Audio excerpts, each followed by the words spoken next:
السلام علیکم ورحمۃ اللہ وبرکاتہ۔ آپ دیکھ رہے ہیں میرا یوٹیوب چینل۔ ڈیل میں بات کروں گا یہ صدقہ خیرات کے حوالے سے۔ میرے بھائی دوستوں، جو صدقہ خیرات ہم اللہ کے راستے میں دیتے ہیں، اس سے جو ہے بلائیں ٹل جاتی ہیں، مصیبتیں ٹل جاتی ہیں۔ اس لیے ہمیں چاہیے کہ ہم اپنی حلال کمائی میں سے جو ہے اللہ کے راستے میں صدقہ خیرات کرتے رہا کریں، اور جتنے بھی کار خیر کے کام ہیں، جو صدقہ جاریہ کے کام ہیں، اس کے اندر جو ہے ہمیں بڑھ چڑھ کر حصہ لینا چاہیے۔ جیسے کہ آج کل جو ہے مساجد کی بہت زیادہ جو ہے تعمیرات ہو رہی ہیں مختلف جگہوں پر، مختلف علاقوں میں۔ ہمیں جو ہے مساجد کی تعمیرات کے اندر جو ہے اپنی حلال کمائی میں سے جو ہے تعاون کرنا چاہیے۔ مساجد بھی جو ہے یہ صدقہ جاریہ ہیں۔ اسی طرح جو ہے اگر کسی جگہ پہ کوئی ہم راہ کے اوپر جہاں پہ لوگوں کا رش ہوتا ہے، بزرگ گاہ ہے، وہاں پہ ہم کوئی پانی کا ایک نلکا لگا دیتے ہیں، جس سے لوگ پانی پئیں گے، ہمیں اس کا جو ثواب ملے گا۔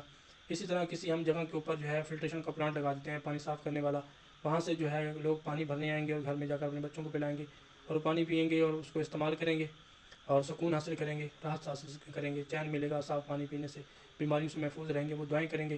اور اس طرح اور بھی کار خیر کے کافی سارے کام ہیں، ان کے اندر ہمیں بڑھ چڑھ کر حصہ لینا چاہیے۔ کار خیر کے جتنے بھی کام ہیں، ان کے اگر ہم حصہ ملائیں گے، اس کا اجر و ثواب ہمارے مرنے کے بعد بھی ہمیں ملے گا۔ مثال طور پہ ہم نے کوئی مسجد بنائی، مسجد کے اندر جتنے لوگ نماز پڑھیں گے، نئی نسل آئے گی نماز پڑھے گی، اس کا اجر و ثواب ہمیں ملتا رہے گا۔ اس طرح کا کوئی نلکا لگوا دیتے ہیں، اس کا ثواب بھی ملتا رہے گا۔ فلٹریشن کا پلانٹ لگوا دیتے ہیں، اس کا ثواب بھی جو ہے ملتا رہے گا۔ اسی طرح دینی مدارس کے اندر جو طلبہ پڑھ رہے ہیں، ان کو اوپر خرچ کرنا بھی، یہ بھی صدقہ جاریہ ہے۔ عالم بنیں گے، حافظ بنیں گے، ہمارے مرنے کے بعد جتنا وہ دین کو پھیلائیں گے، اس کا بھی اجر و ثواب ہمیں ملتا رہے گا۔